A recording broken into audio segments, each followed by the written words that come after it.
Dear viewers, I'm Norbert Mao, commonly known as Chairman Mao, the Oracle of Gulu. I'm the President General of the Democratic Party and Minister of Justice and Constitutional Affairs. We are here at Tegot Farmstead and we welcome the team from the national broadcaster, UBC. We hope our story will also contribute to the UBC mission of inspiring Uganda.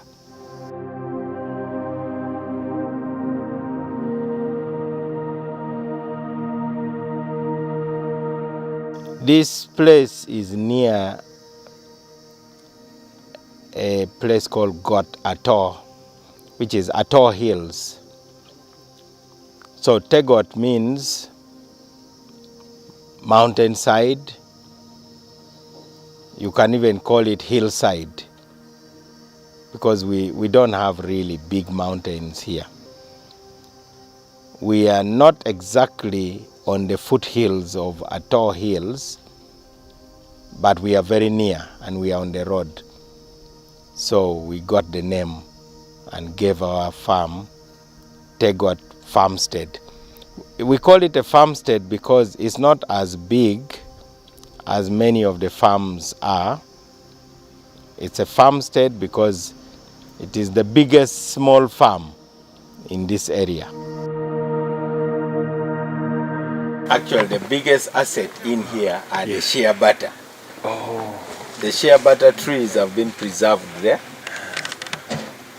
We harvested a lot of bananas, but there are many that are coming up again.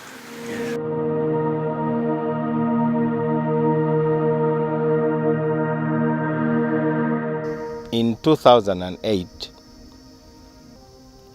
my driver came and told me that a friend of his had told him that there was a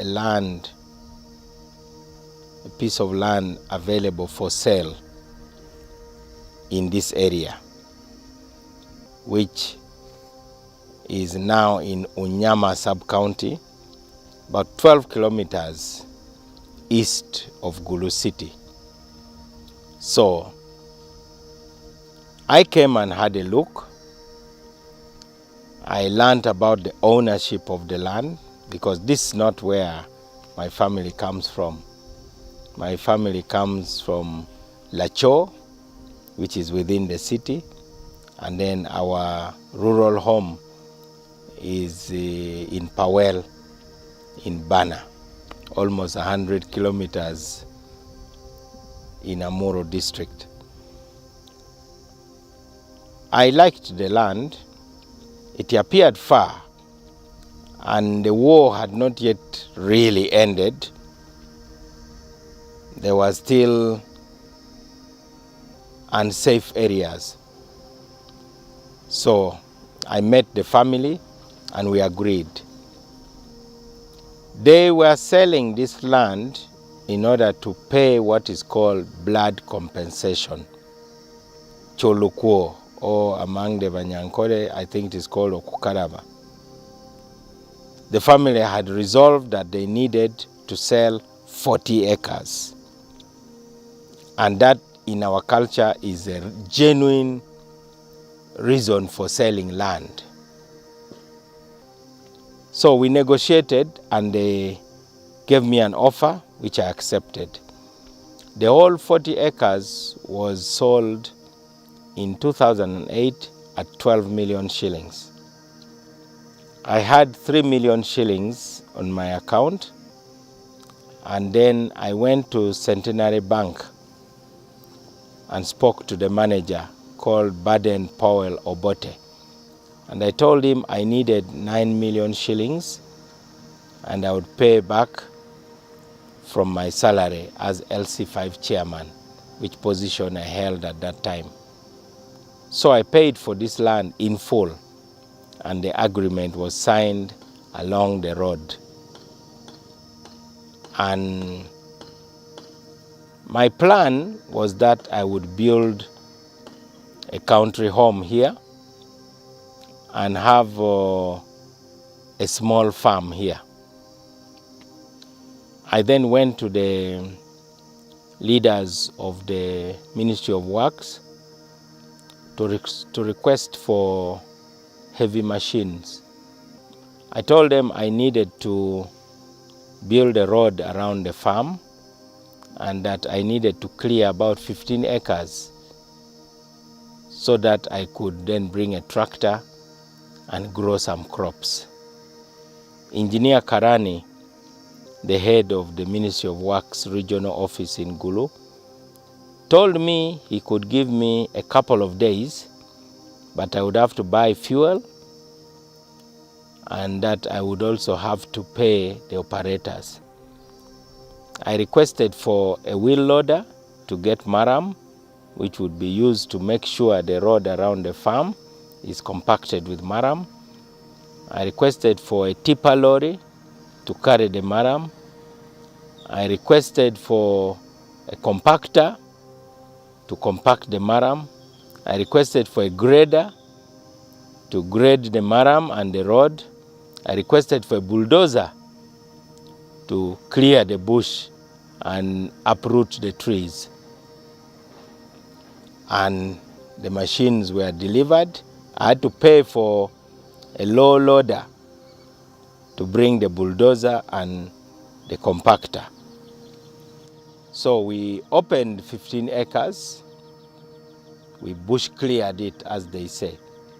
And then we built the road around the farm, 1.2 kilometer road. And then we built another road of 270 meters from the main road to the spot that I had identified as the compound. And then when all that was done, we came and brought a tractor and plowed 15 acres, then did the second plowing after some weeks, brought a disc harrower, and then we planted maize, 15 acres of maize, and the yield was so good, we made 24 million shillings out of that maize, and we sold it very cheaply, but we got a lot of money. The yield was simply so high because this land had been lying fallow and unused for decades. Remember, this was part of Joseph Koi's operational area. So there was no life here before that time. So that is the beginning of Tegot Farmstead.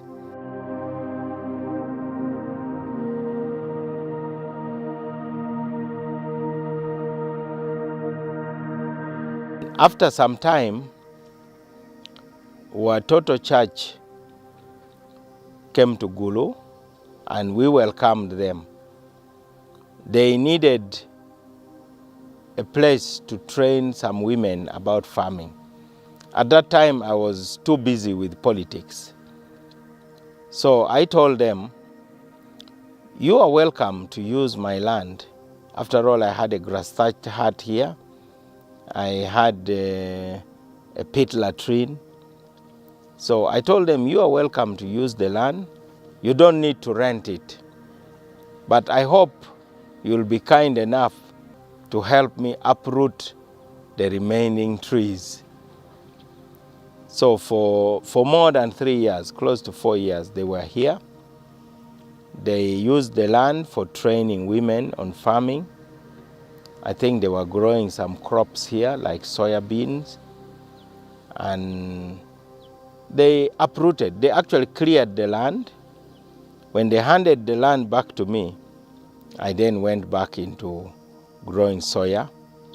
I invited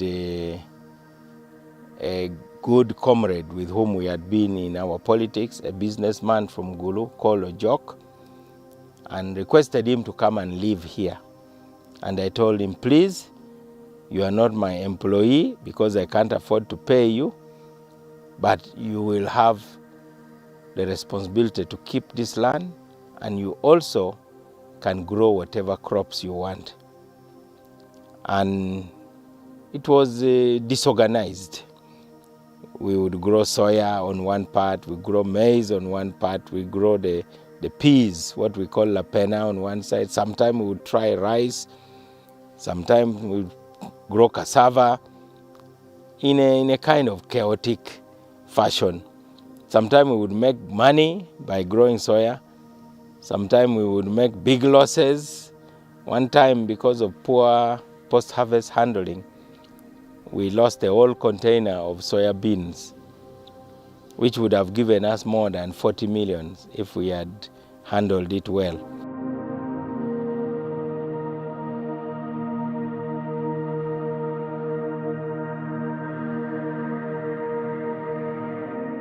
When B, my wife, came here, and when I proposed to her and we agreed to become husband and wife, she totally changed the ideas that I had. First, she asked me, "Do you know what a farm is?" I told her, "Yes, of course I know what a farm is." She said, "What is a farm?"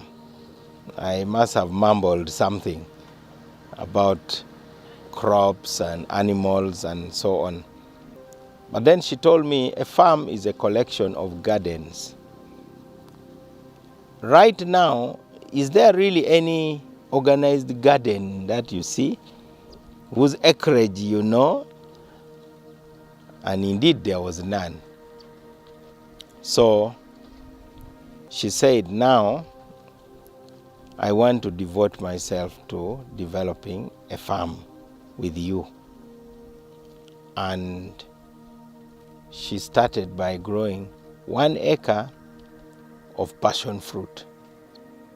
And she made so much money, she would even send me money on my phone, 2 million shillings all of a sudden. She was selling so much passion fruit. The next thing, she went to her dad and picked banana suckers. The dad has a farm in Wakiso. So she brought some few suckers and started planting them here. Next, she started doing research on coffee. When she told me she could grow coffee, I laughed because we had never been told that coffee can grow here. Even the British were sure that coffee does not grow here. But she believes in knowledge. After all, she had lived in Britain for about 30 years. She had never done any real farming. So she was learning while teaching me and also practicing farming. She took me to someone in Masaka, a coffee farmer, and we got a lecture on how to get a coffee farm going. So she identified about 4 to 5 acres. There's a narrow strip of land next to the main block that we had been using. And she decided to grow coffee and bananas. It did so well. Of course, the dry season came and she had challenges, no rain, the crops are miserable. But for the first time, we started seeing huge bunches of matoke. And she was able to sell some. In Gulu, some of the bunches would go for as high as 50,000, others 30,000. The very small ones, at least 20,000. She would even take some to our neighbors in Lubowa, and our neighbors would want to buy the matoke. Next, she did a garden of sweet potatoes. And she brought lorries here and took the sweet potatoes herself to the market. And she was getting money, and she would tell me, this is what I'm able to get out of this. And then the Chief Justice told us about macadamia. So we jumped into macadamia. And the bee planted 25 acres of macadamia. Then we had about hash avocado. Bee planted 6 acres of hash avocado. We lost all the hash avocados. We lost most of the macadamia. We only have a few trees surviving. But we added another 5 acres of macadamia in another smaller farm we have in a place called Labora, about maybe 5 kilometers from the main road, the main Moroto Road, which turns here. And eventually, we thought telephone farming is really, really a challenge. Some of the farm workers tell you lies. You never know what's happening. So we thought we needed to make this a home. As usual, me, I'm a big thinker. So I decided that, let us plant a garden. Let us have grass, paspalum. So I started with 2.5 acres of paspalum. Everybody thought I was just running mad. As if that was not enough, I added 2 more acres. So we planted a total of 4.5 acres of paspalum. And then the kids in the neighborhood would come here. We bought some footballs. They would come and play. In order to support them, you just roast some groundnuts. Then you give them boiled water. When they have played and they are tired, they eat the groundnuts, they drink water and go home. So the place became an open space, this open space you see around us here. Next, we put something for basketball, and those who could manage would come. We had a ball here, and they would play. But then we realized that the neighbors' cows intrude here, so we needed to fence. So we went and spoke to a company called Busoga Forest Company in Namamve, Jinja Road. We got treated poles. We contracted somebody to come and put barbed wire around the farm. And that's how we protected the crops from the marauding animals. We have a number of people who don't take good care of their cows, and the cows can really be a nuisance. Even with the fencing, sometimes they still intrude, but it is now limited.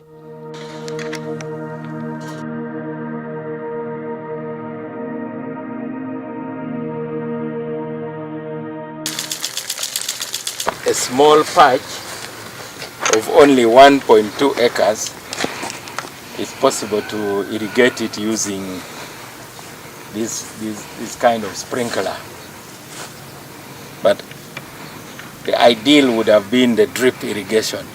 This one wastes a lot of water, but fortunately we have a big underground water source. So twice a day,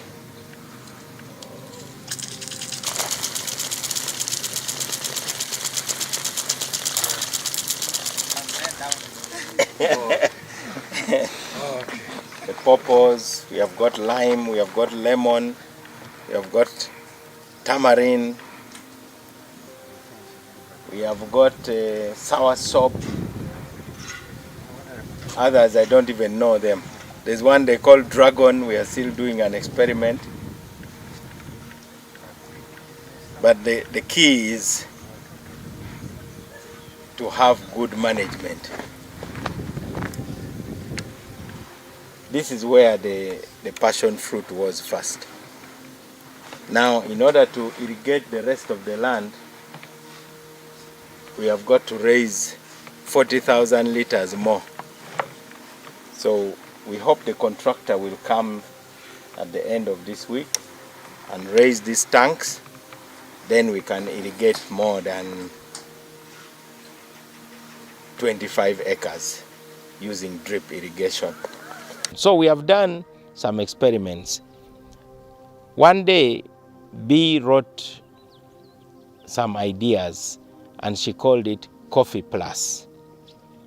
She decided that this is a point of light.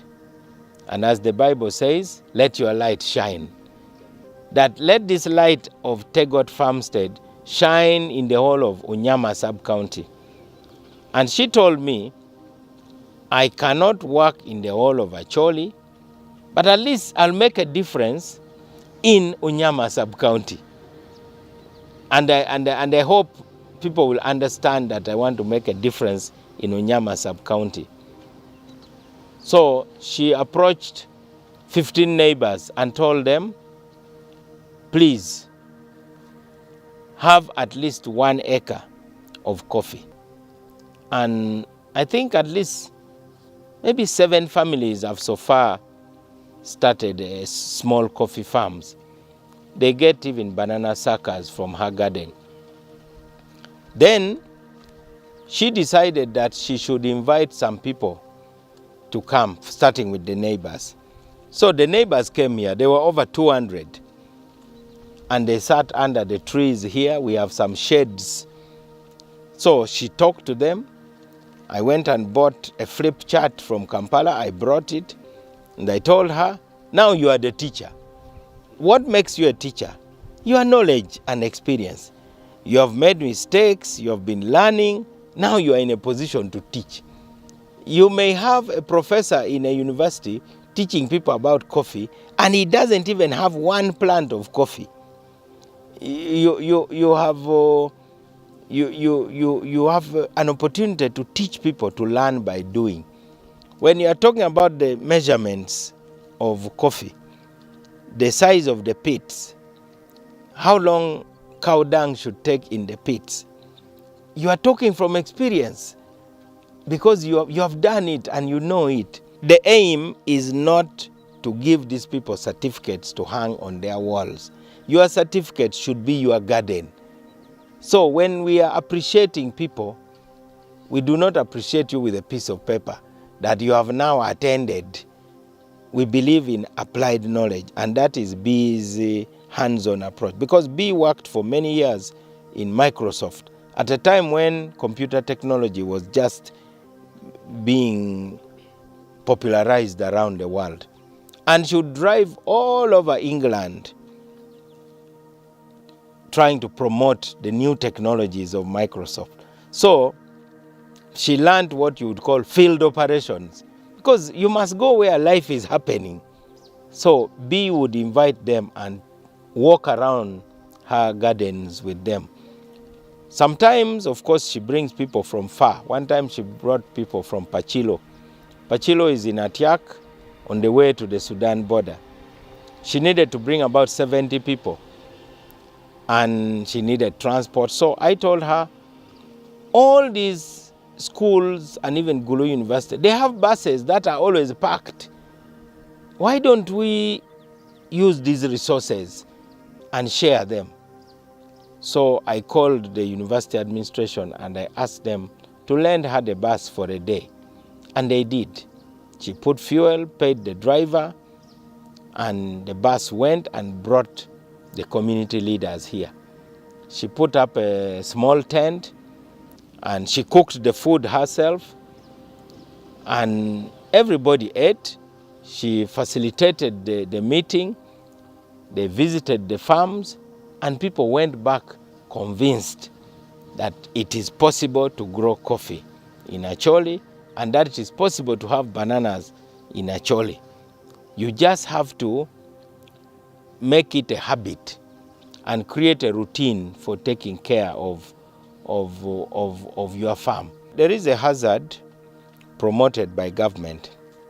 Whenever people hear about a seminar or a conference or a workshop, then people are thinking about getting a catering company that charges you 30,000 per plate of food, when it is a posho, maybe some rice and meat and beans. Surely that does not cost 30,000 shillings. We are deceiving ourselves. A bottle of mineral water, they will tell you 3,000 shillings, at least 2,000 shillings. And then they will go into hiring tents, hiring chairs. Then you hear about transport refund. Then you hear about paying facilitators a lot of money. Even an MC, somebody to chair the meeting, they bring somebody. So that is why the trainings are not effective. I'm speaking from experience. I opened up the Gulu Legal Aid Office for Uganda Law Society. It is the first ever legal aid project office in northern Uganda. When I used to hold conferences, I would go and hold it in a school during a time when the school is on holiday. We use the classrooms, we use the school desks, and the food is cooked in the compound. We can hire big saucepans, and then I would be the facilitator because I have the knowledge. And there would be nothing like a transport refund and honorarium and so on, because the people are from the neighborhood. Those who go to school pay fees. So how come that when the government is passing on knowledge, unless maybe there is some big budget, but in a situation where I know that the budget is limited, why can't this be a kind of adult education? Actually, farmers need to learn from one another. Exactly. I think OWC should have a kind of farmer-to-farmer initiative. Yes. So that farmers can visit each other. Exactly. On various farms. On various. For instance, we call them enterprises. Yes. So, like today, we could have maybe 20 farmers gathered here. Yes. We share our frustration, we learn our stories, yes, whether complaints. Correct. We make sure that we are together. Exactly. Operation Wealth Creation is a good program. It has turned upside down the World Bank's obsession with poverty alleviation. And OWC comes and says, we want wealth creation. And wealth creation means, how do you get a bucket of groundnuts out of a handful of groundnut seeds? It's about multiplication, multiplying wealth. And multiplying wealth also by turning the groundnuts into paste, by packing it and taking it to the supermarket. It doesn't need a PhD to understand it. And these are the things that General Saleh is always articulating, because it resonates with the villagers. And OWC has succeeded primarily through distribution of quality seeds. It has reached out to many people. Secondly, I wish OWC would now close the technology gap between the haves and the have-nots. 20 years of war can cause trauma, and 20 years of war can change people's outlook. It disempowers. The answer to that is not to lecture people that they are lazy and so on. The people who come here and say, there's a lot of empty land, why are you people poor? I think they need to go through the same experience first. For those from other parts of Uganda, the wiseacres who are lecturing us about how we leave land idle and so on, I wish they could experience 20 years of war. If Luwero, which had only 5 years of war, is still so backward, then what about this area here? At least we should celebrate the efforts people are making. And that's why I'm very pleased that UBC has come here to tell these stories. They may not be the greatest stories, but when people are told that, through small steps lasting 16 years, there is a farm that is a walking distance from the center of Gulu City. It is still work in progress. We hope that eventually the communities will create cooperatives. Like there's one we are building. One day we will take you to a place we hope will impress you as an agriculture park, where you'll now see thousands of acres that are being cultivated by a cooperative society. So you must give people hope that you can actually make a 1-acre farm that looks nice and is pleasing to you. That coffee farm that Bee started with is only about 4 to 5 acres. But that inspired her now to head to almost 25 acres in another place. Now, the question is Northern Uganda moving forward or is Northern Uganda moving backward?